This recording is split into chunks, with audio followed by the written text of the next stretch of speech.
किसी भी इशारे पर 2 मिनट के लिए ब्रेक लगती है तो 4 भिखारी आपकी गाड़ी का शीशा बजाते हैं। अब बाज़ इशारों पर, टूल प्लाज़ों पर लिख के लगा दिया गया है ये पेशावर भिखारी हैं, इनको खैरात ना दें। लेकिन मेरा सवाल ये है कि उन सारे भिखारियों को एक जगह पे खड़ा करके पूछना किसने है कि तुम भीख क्यों मांग रहे हो? उनके घरों तक उनके साथ किसने जाना है? कौन आदमी है जो जाके उनसे कहेगा कि जनाब तुम क्यों खैरात के लिए खड़े हो, तुम्हारी मजबूरी क्या है? क्या रियासत की, हुकूमत की, ताजर की, मालदार की, तगड़े आदमी की ये ड्यूटी नहीं? उन तक रसाई किसने हासिल करनी है? वो बेवा जो पिछले साल दरवाजे पे ज़कात लेने आई थी वो इस साल भी आई है। वो खातून जिसे पिछले साल आटे का थैला दिया था वो इस साल भी आई है। वो खातून जो पिछले साल 4 बच्चों को साथ लेकर के छोटों को आई थी वो आज भी उसी तरह कशकोले तलब दराज किए हुए है। और हज़रत उमर क्या फरमाते हैं? सैयदना फारूक आज़म रदी अल्लाह ताला अन्हु इरशाद फरमाते हैं, इसको इमाम बहकी ने और इमाम सुयूती ने नकल किया है। हज़रत उमर फरमाया करते थे कि अगर मैं ज़िंदा रहा तो इराक वालों मैं तुम्हारी बेवाओं के लिए ज़रूरत का इतना सामान कर जाऊंगा कि बीबी जब तक ज़िंदा रहेगी किसी की मोहताज नहीं होगी। उसके लिए इस तरह के असबाब पैदा कर दिए जाएंगे कि उसे हाजत नहीं होगी। उसके लिए मुस्तकिल बुनियादों पर उसके अखराजात देख कर उसके लिए एहतमाम कर दिया जाए। उसे दोबारा कशकोले तलब दराज करने की ज़रूरत नहीं पड़ेगी।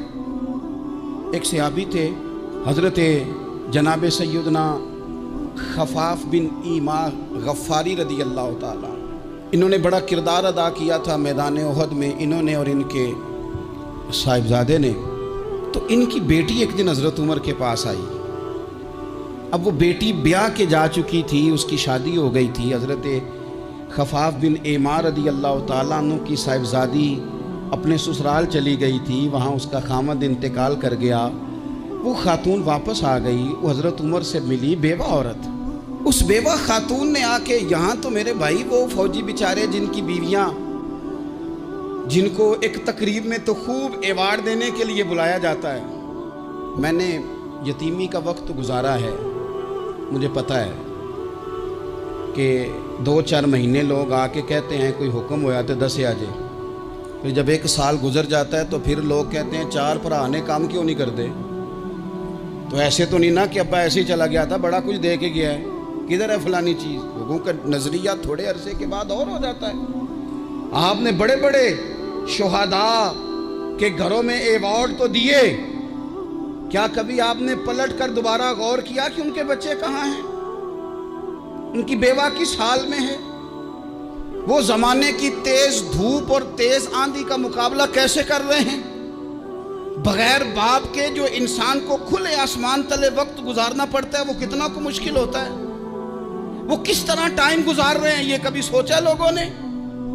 यहाँ तो निरंगिए सियासत दौरान तो देखिए मंजिल उन्हें मिली है जो शरीके सफ़र न थे, जो निकले ही नहीं थे वो मंजिल तक पहुँच गए, और जिन्होंने जवानियाँ गुजार दी वो रास्ते में रह गए।